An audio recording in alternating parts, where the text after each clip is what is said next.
Hello everyone, खुलुमबाय बयनिसिमबो आरो दिनैनि आंनि गोदान गुबुन मोनसे भिडिअ नोंथांमोनखौ फिन खेबसेबाव बरायहरफिननाय थाबाय लोगोसे गुड मर्निं लोगोफोर दा आं मा खालामनो नागिरदों नोंथांमोना नायलांबाय थाबानो जाबाय आरोना लोगोफोर नैलाय आं गल गल आन्दा खालामनानै लाखाबाय आरोना गल गल आन्दा माने आङो फुरि बानायनो नागिरदों आरोना लोगोफोर स्कुलनि थाखाय आरो बेखौ माने फुरिखौ फिसालाया लांगोन आरोना स्कुलाव ओमफ्राय जानायनिबो थाखाय खालामखाबाय आरो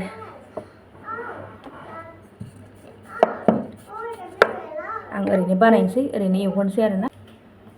दे क्रिमफोर मा फरायखांबायबा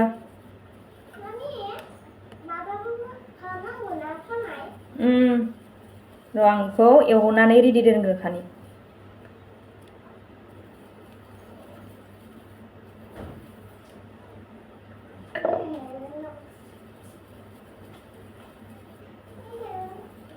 दांना जोब्बाय ओमफ्राय लानानै आङो एवहरबाय थानोसै आरो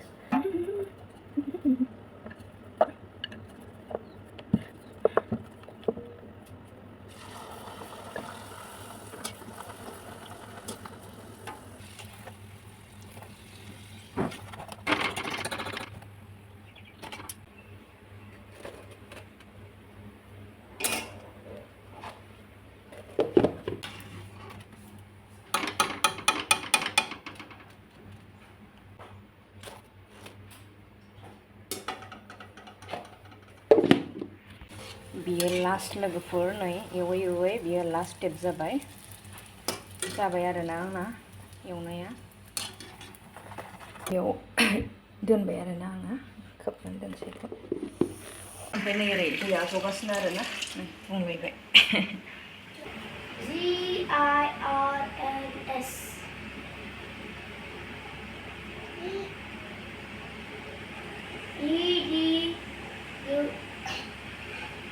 EDUCATION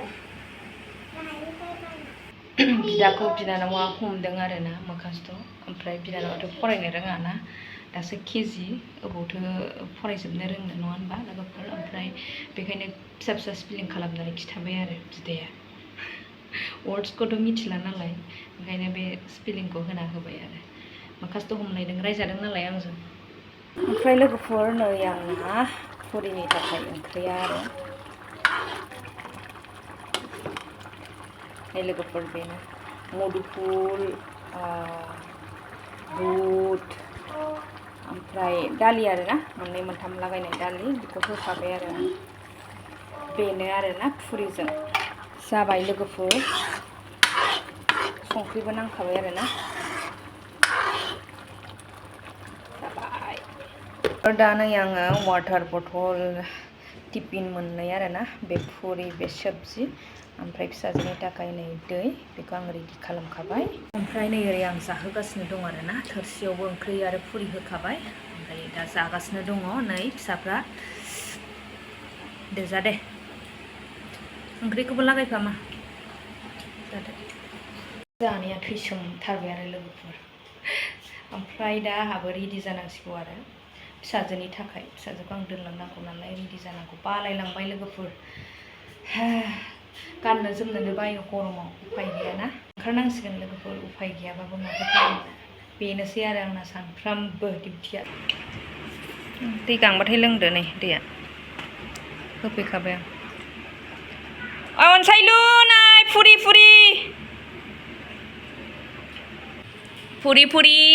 इलाय बेहाबो रेडि जाबाय आरोना नै लांदो नैलाय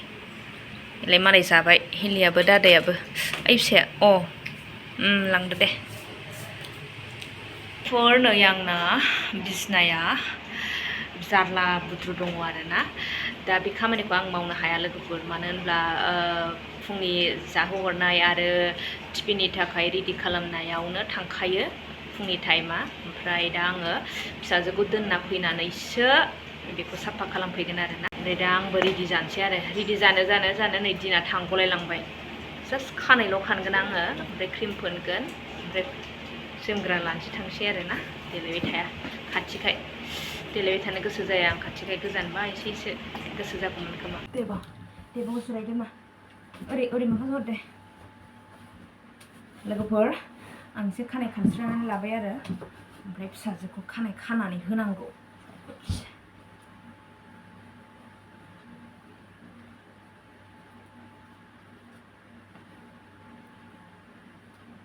हारसिं जुजिबायदोंमोन आरो ना खानाय खानो ओमफ्राय जास्लाबाना अबेबा थालाङो आरो ओंखायनो देरबा खानोसै ना मामा एसे देरबावनांगौ क्लास 1 2 मोनबाथाय हारसिं देलायनो रोंसिगोन मामि मिथिबाय ओमफ्राय दा बिमानि हेल्प नांगौ आरो ना मा बिदि होमबा आङो खानानै होबाय थानोसै आरो लोगोफोर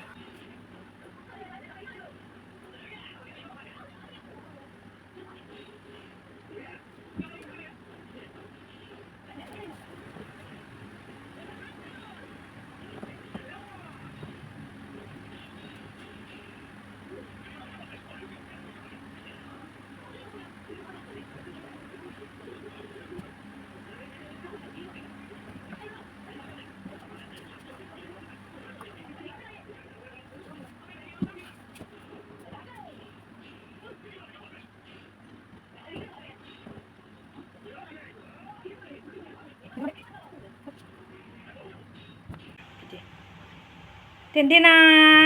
जाबाय आंनि मामिया रेडि वाव दे आइ कार्डखौ खिथा बबे स्कुलाव फरायो नों बबे स्कुलाव फरायो आंनि मामाया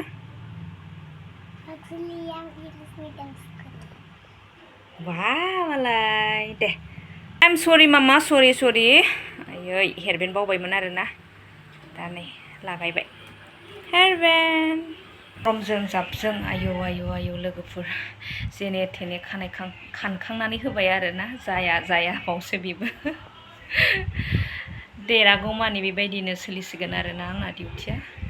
देरबा आरो देरनायनि टेनसनलाय लोगोफोर बिदिनो स्टेप बाय स्टेप आरो मानसिनि जिबनाव थांलाय फैलाय माथो खालामबावनो दा आंबो ओरैनो जोमग्राल' लानोसै लोगोफोर ओमफ्राय थांनोसै आरो गोदोर मामा थाबायदो दे फिसा अखा हासोदों साथा लालायबाय आरो फिसाजोआ हमा दा थांगासिनो लोगोफोर दा आङो दोननानै सफैफिनबाय ओमफ्राय दिनैनि भिडिअखौ आं बेयावनो दोनथ'नो सानबाय लोगोफोर आरो नेक्स्ट भिडिअ नेनानै थाफिनदोलाय बाय बाय